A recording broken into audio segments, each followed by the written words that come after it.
ہمارے پیارے زندہ خداوند یسوع مسیح کے نام میں آپ سب کو سلام. اور خداوند آپ سب کو برکت دے. آج ہم آپ کے سامنے ہمارے زندہ خدا کا خوبصورت سا چھوٹا سا اور کیوٹ سا تعارف بیان کریں گے.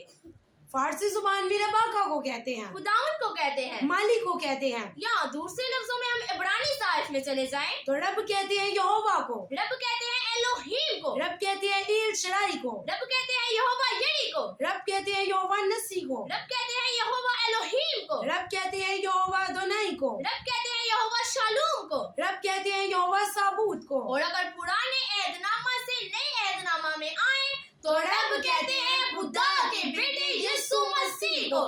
لکھا ہے کہ آسمان کے تلے اور زمین کے اوپر آدمیوں کو کوئی ایسا نام نہیں بخشا گیا, اور خدا نے اس سے سر بلند کیا اسے وہ نام بخشا جو سب ناموں سے اعلیٰ ہے, تاکہ ہر ایک گھٹنا اس کے آگے جھکے اور ہر ایک زبان اقرار کرے کہ یسوع مسیح خداوند ہے. یسوع ہی خدا ہے. اور بائبل مقدس میں نئے عہد نامہ میں یسوع مسیح نے فرمایا, میں باپ میں سے نکلا اور دنیا میں بھیجا گیا, اور جس نے مجھے دیکھا اس نے باپ کو دیکھا. کہ میں اور باپ ایک ہیں. سو رب کی جب بات ہوتی ہے تو یہوہ کی بات ہو رہی ہے, رب کی جب بات ہوتی ہے تو یہوہ الوہیم کی بات ہو رہی ہے. رب کی جب بات کرتے ہیں تو یسوع کی بات ہو رہی ہے. سادہ لفظوں میں بیان کیا گیا رب الافواج. اب جب افواج لفظ آتا ہے تو فوج فوج کی جمع ہے, تو فوج ایک عسکری قوت ہے. فوج ایک ملٹری ہے, اب خدا کی ملٹری ہے, خدا کی فوج ہے. اور اس کی فوج کون سی ہے؟ خدا کی فوج کون سی ہے؟ اگر وہ رب ہے تو کس کا رب ہے؟ افواج کا. کس کا رب ہے؟ افواج کا. اور افواج کون سی ہے؟ لشکروں کا خدا. افواج کون سی ہے؟ رب الافواج. فوج کو لشکر بھی کہتے ہیں. فوج کو کیا کہتے ہیں؟ لشکر. اور فوج کون سی ہے؟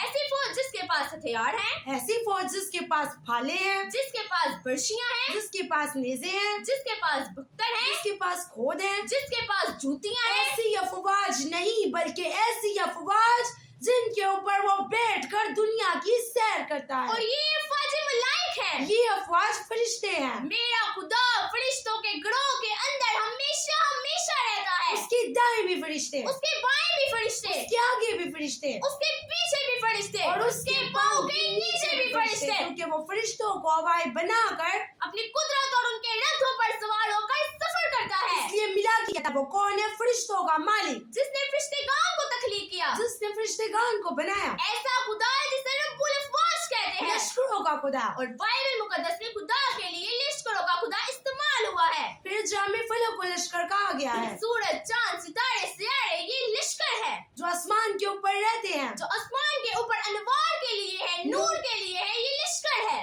اور ہمارا خدا سورج کا بنانے والا اور ہے, ہمارا خدا چاند کا بنانے والا ہے, ہمارا خدا ستاروں کا بنانے والا ہے, ہمارا خدا سیاروں کا بنانے والا ہے. اور یہ سارا لشکر جو ہے یہ اس کے تابع ہے. کہتا ہے کہ روشنی ہو جاؤ, روشنی ہو جاتی ہے.